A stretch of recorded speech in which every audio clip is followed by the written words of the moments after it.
परिचय। मेरे दादाजी का स्वास्थ्य इन दिनों अच्छा नहीं चल रहा। क्या उन्हें कोई गंभीर समस्या है? हाँ, क्या तुम्हें याद है उस दिन अध्यापिका ने हमें कक्षा में बताया था कि स्वास्थ्य वो दशा है जिसके अंतर्गत शारीरिक, मानसिक या सामाजिक कार्य समुचित क्षमता द्वारा उचित प्रकार से किया जा सके। मेरे दादाजी बूढ़े होते जा रहे हैं तथा इसलिए वो शारीरिक रूप से भी कमजोर होते जा रहे हैं। हाँ, मुझे अच्छी तरह से याद है कि अध्यापिका ने हमें ये भी बताया था कि सभी जीवों का स्वास्थ्य उनके पर्यावरण पर निर्भर करता है। पर्यावरण के अंदर भौतिक वातावरण शामिल है। उदाहरण के लिए, एक चक्रवात या बाढ़ आने पर कई मायनों में स्वास्थ्य खतरे में होता है। अंकिता, क्या तुम जानती हो कि यहाँ तक कि सामान्य पर्यावरणीय दशाओं में जब हमारे आसपास नियमित रूप से साफ सफाई या स्वच्छता नहीं रहती, तब अनेकों रोग फैलते हैं। उदाहरण, मलेरिया, डायरिया आदि। हाँ, मैंने कई बार देखा है कि जब सफाई वाला मेरी कॉलोनी में नहीं आता है तो वहाँ कचरे का भारी ढेर लग जाता है तथा पानी भी भर जाता है, जिससे कि कई बैक्टीरिया, कवक, मक्खियाँ तथा मच्छर पैदा होते हैं, जिससे कि विभिन्न प्रकार के खतरनाक रोग उत्पन्न होते हैं। एक और चीज जो कि अच्छे स्वास्थ्य को नियंत्रित करती है वो संतुलित आहार है। ये कारण है कि मेरी मम्मी तथा दादी हमेशा हमें नियमित अच्छा भोजन खाने को कहती हैं। उद्देश्य।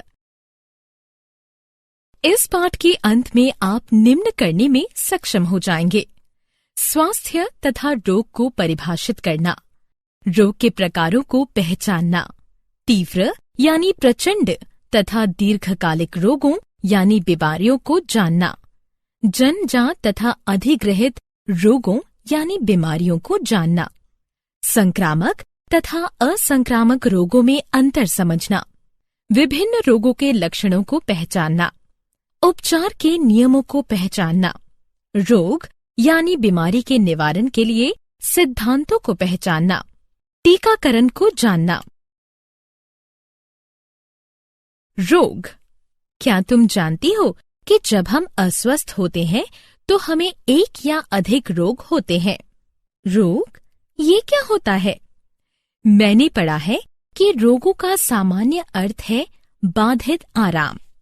हाँ, वैज्ञानिक रूप से रोग को इस प्रकार परिभाषित किया जा सकता है कि रोग शरीर के कार्यक अंगों, भागों, संरचना तथा तंत्रों में होने वाला एक ऐसा विकार या गलत प्रकार से होने वाला कार्य है जो कि आनुवांशिक अथवा विकासात्मक त्रुटियों, संक्रमण, विषों, पोषक तत्वों की कमी अथवा असंतुलन, विषैलापन, प्रतिकूल पर्यावरणीय कारकों, बीमारियों के कारण होता है।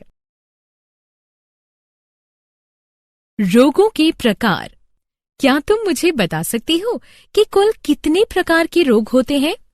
हाँ, मानव रोगों को 4 श्रेणियों में वर्गीकृत किया गया है: तीव्र यानी प्रचंड, दीर्घकालिक, जन्मजात तथा अधिग्रहित।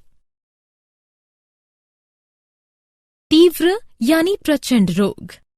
हाँ, मैं जानती हूँ कि तीव्र यानी प्रचंड रोग वे रोग होते हैं जिनका प्रभाव शीघ्र होने लगता है तथा वे शरीर को जल्दी प्रभावित करते हैं। उदाहरण, इन्फ्लुएंजा। दीर्घकालिक रोग। दीर्घकालिक रोग वे होते हैं जिनके लक्षण महीनों या वर्षों में खत्म होते हैं। उदाहरण, हाथी पांव या क्षय रोग आदि।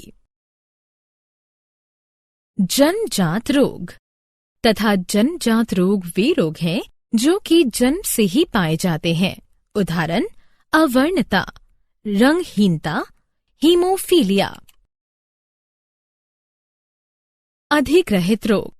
हाँ, मैं जानती हूँ कि अधिग्रहित रोग जन्म के पश्चात ही पाए जाते हैं तथा इस प्रकार के आनुवांशिक नहीं होते। किंतु अधिग्रहित रोग 2 प्रकार के होते हैं: संक्रामक रोग तथा असंक्रामक रोग। उदाहरण, इन्फ्लुएंजा। संक्रामक तथा असंक्रामक रोगों में अंतर। अंकिता, क्या तुम मुझे संक्रामक तथा असंक्रामक रोगों में अंतर बता सकती हो? हाँ, संक्रामक रोग एक संक्रामक पीड़ित यानी मनुष्य से स्वस्थ मनुष्य में प्रेषित यानी संचारित हो सकते हैं, जबकि असंक्रामक रोग प्रेषित यानी संचारित नहीं हो सकते।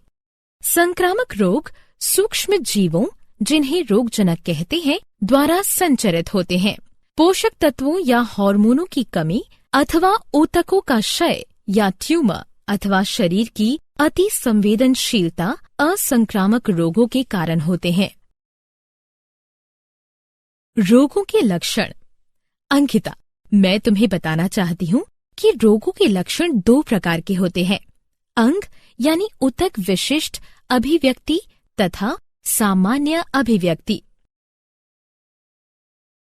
उपचार के नियम। ठीक है माधुरी, मैं भी तुम्हें बताना चाहती हूँ कि विभिन्न रोगों के उपचार के नियम इस प्रकार हैं, लक्षण आधारित तथा रोगाणु आधारित। निवारण के सिद्धांत। इसी प्रकार के रोगों के निवारण की 2 मुख्य विधियां हैं, सामान्य विधि तथा विशिष्ट विधि। टीकाकरण। मुझे चेचक, गलसुआ यानी कनपड़ा तथा खसरा, रुबेला के टीके लग चुके हैं। टीकाकरण क्या है? 2 शताब्दी पूर्व एक इंग्लिश चिकित्सक जिसका नाम एडवर्ड जेनर था ने पता लगाया कि ग्वाले जिन्हें गो चेचक हुई है उन्हें महामारी के समय भी चेचक नहीं हुई। गो चेचक मंद रोग है। जेनर ने जानबूझकर लोगों को गो चेचक दिया। इससे उन्होंने पाया कि अब वे लोग चेचक के प्रतिरोधी हैं। इसका कारण ये है कि चेचक का बैक्टीरिया गोचेचक में वायरस विषाणु का निकट संबंधी है।